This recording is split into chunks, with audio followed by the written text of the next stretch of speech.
Okay, let's unpack this. Have you ever found yourself, dreading that conversation?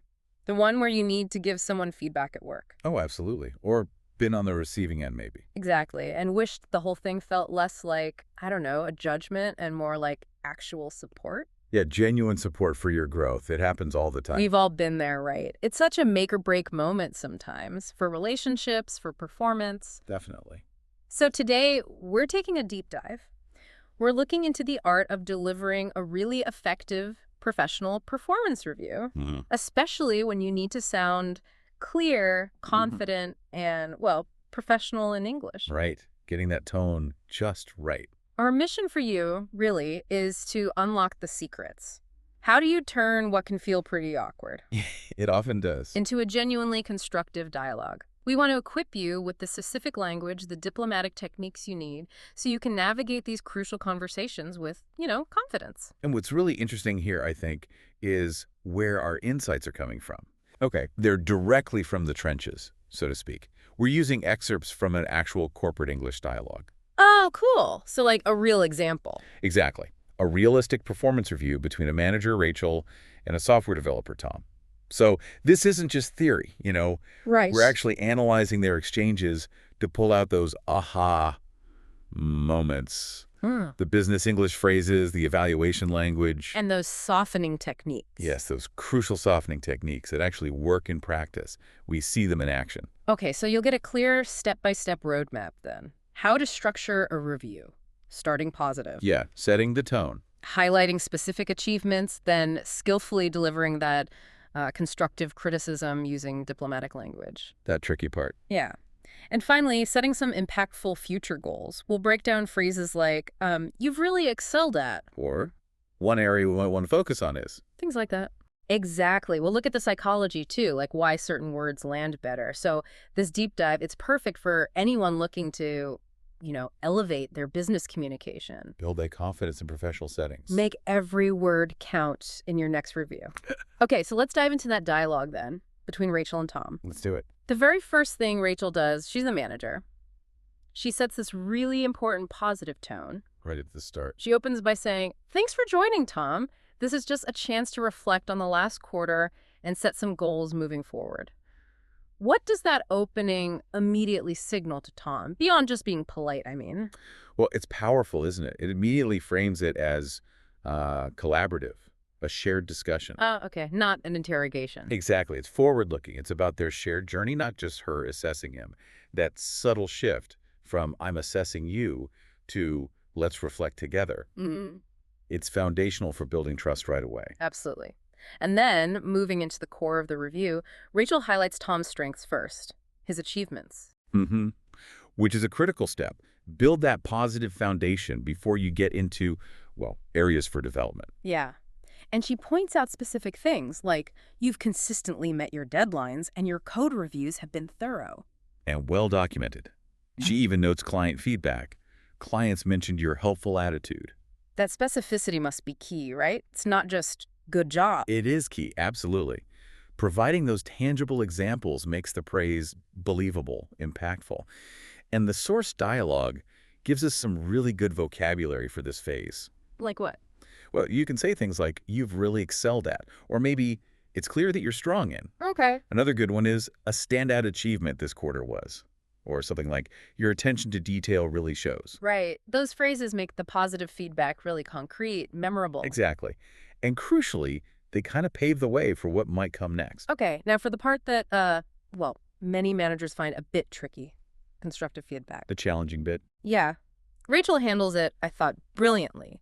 Instead of just direct criticism, she uses these softening techniques. Mm-hmm. She suggests one area we might want to focus on is being more proactive during team meetings. Notice the phrasing. Oh. Might want to focus on. It's not, you are not proactive, right? It's more like, it might help to be more proactive. That shift in language, it feels huge. Why is that specific phrasing so much more effective? Why does it encourage change instead of just defensiveness?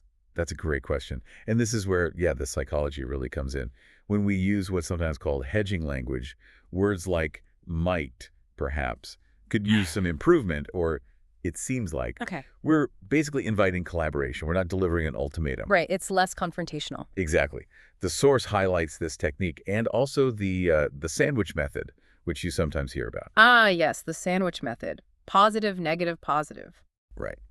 Layering a positive comment, then the suggestion for improvement, and then maybe some encouragement or support.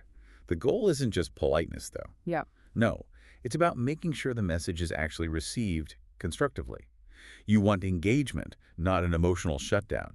It sort of disarms that potential defensiveness by showing empathy.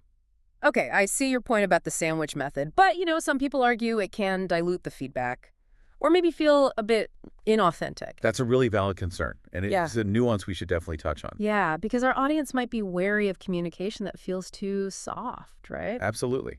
And look, while the sandwich method is widely taught, its effectiveness really hinges on authenticity and specificity. How so? Well, if the positive feedback feels generic or forced, Like you're just saying it to get to the bad news. exactly, Okay. then yes, the meat, the constructive criticism can get lost. Or worse, it makes the whole thing feel disingenuous. The key is the positive feedback has to be genuinely earned and specific, just like Rachel's was. And sometimes, honestly, depending on the person, the situation, maybe the urgency, Mm-hmm. a more direct but still empathetic approach might work better. Like how? Focusing on the impact of their actions rather than just their intent or labeling them. Oh, okay. So instead of you need to be more proactive. You could say something like, when we don't hear your ideas in meetings, the team actually misses out on valuable perspectives, and that impacts our decision-making. See the difference? Yeah, that is a powerful distinction. Focusing on impact, not just intent. And it clearly worked with Tom in the dialogue, didn't it? It seemed to. His response, I appreciate the feedback. I've been meaning to work on that. It just shows how well Rachel's approach landed. Mm-hmm. It really makes you think how many potentially good conversations get derailed just by poor word choice. Oh, absolutely. Mhm. And there are other good phrases for constructive feedback that invite discussion. Such as? Things like, one thing to work on is, or it might help if you, maybe. I'd encourage you to consider. Okay, still quite gentle. Yes, they're designed to invite that discussion, foster ownership, create an environment where growth feels like, a shared journey, not a solo struggle. Right. So once the feedback's delivered, the next step is setting goals for the future. Crucial step. And Rachel and Tom do this collaboratively in the dialogue. Rachel suggests, let's aim for you to lead the next sprint planning session. And she asks Tom, how do you feel about attending a leadership training workshop? See?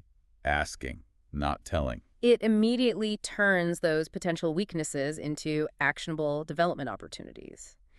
How important is it that these goals are co-created, not just handed down? Oh, incredibly important.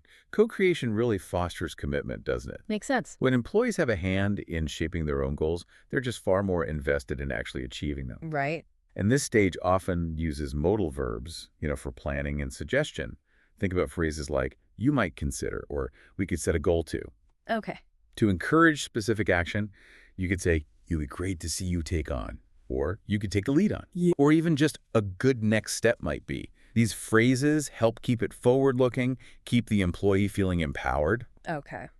And finally, Rachel wraps up the review with encouragement, reinforces the positive. Closing the loop. She says, overall, I'm really pleased with your progress. Keep up the great work, and let's check in again next quarter.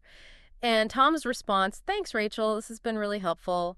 It just underlines the value, doesn't it? It really does. The value of a well-conducted review. It shows that professional, diplomatic language, it really fosters a productive, appreciative environment. It makes you realize how critical the delivery is. Absolutely. The how is just as important as the what. So what does this all mean for you listening? We've seen how a well-structured approach combined with precise language And those strategic softening techniques. can really transform a performance review.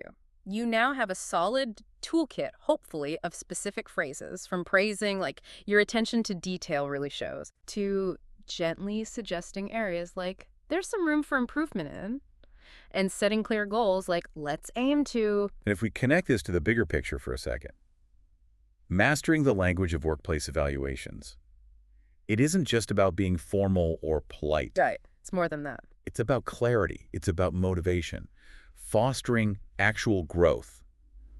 By skillfully using techniques like hedging language or maybe that sandwich method, but remembering to keep it authentic. Yes, authenticity is key. You're really ensuring your message lands constructively. Yeah. You're encouraging engagement, not defensiveness, Yeah. which, it raises a broader question, doesn't it? Which is How can we apply these communication principles to other challenging conversations It's big. beyond just performance reviews, Mm. in the workplace generally? That's a great point. And here's where it gets really interesting for you to put this into practice right now. Okay. Imagine you are a manager. You've got an employee. They consistently meet deadlines, deliver high-quality work, great stuff. Solid performer. But they tend to be pretty quiet in team meetings.